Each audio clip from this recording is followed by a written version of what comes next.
اعوذ باللہ من الشیطان الرجیم بسم اللہ الرحمن الرحیم السلام علیکم ورحمۃ اللہ وبرکاتہ۔ آج میں آپ کو قوم قریش کی تاریخ سناتی ہوں۔ سب سے پہلے ہمیں اس حدیث سے پتہ چلتا ہے کہ جس میں حضرت انس رضی اللہ تعالیٰ عنہ سے روایت ہے کہ قریش سے محبت رکھنا ایمان ہے اور ان سے بغض رکھنا کفر ہے۔ قریشی قبیلہ حضرت فہر بن مالک کے لقب سے منسوب ہوا ہے۔ اس لقب کے مختلف عرب روایات کے مطابق معنی بنتے ہیں۔ دراصل حضرت فہر بن مالک سارا سال محنت کر کے اس رقم سے شہد خریدتے تھے اور جب حج کے دن آتے تو وہ اس شہد اور آب زمزم سے حاجیوں کی مہمان نوازی فرماتے تھے۔ اس شہد اور آب زمزم سے حاجیوں کی مہمان نوازی فرماتے تھے۔ اس کی وجہ سے حضرت فہر بن مالک کو قریشی کہا جانے لگا، جس کے لغوی معنی شہد اور آب زمزم سے مہمان نوازی کرنے والا ہے۔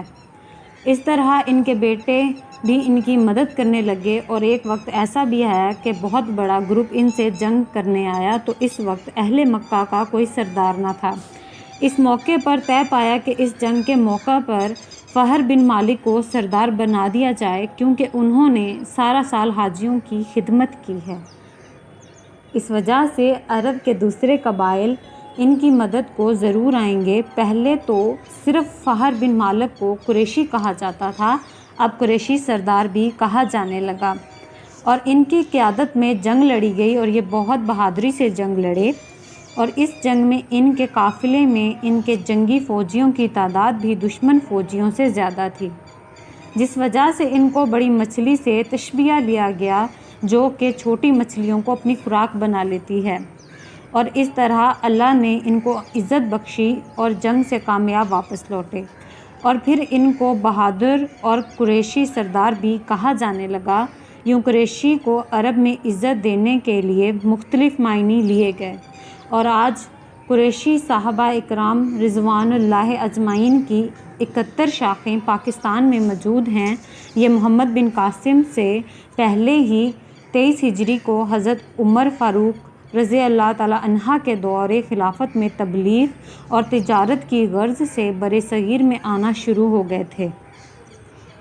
اس کے بعد 38 ہجری میں حضرت علی رضی اللہ تعالیٰ عنہ کے دور حکومت میں قریشی تاجر اور علماء اکرام ہندوستان میں آئے۔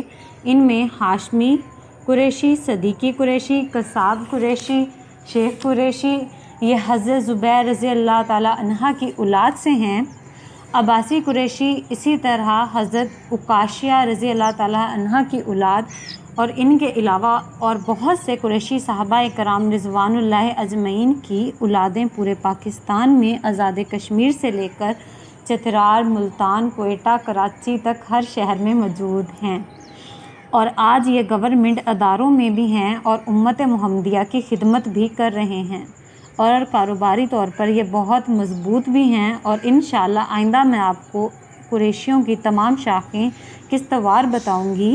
اس لیے اہم معلومات سننے کے لیے میرے چینل کو مستقل طور پر سبسکرائب کرتے جائیں تاکہ مجھے حوصلہ ملتا رہے اور میں آپ لوگوں کے لیے نئی سے نئی ویڈیوز بناتی رہوں، اور آئندہ آنے والی ویڈیوز میں آپ کو بتاؤں گی کہ شیخ قوم ہے یا لقب۔ میری دعا ہے کہ اللہ تبارک و تعالیٰ آپ کو اور مجھے دین محمد پر چلنے اور عمل کرنے کی توفیق عطا فرمائے، آمین۔ السلام علیکم ورحمۃ اللہ وبرکاتہ۔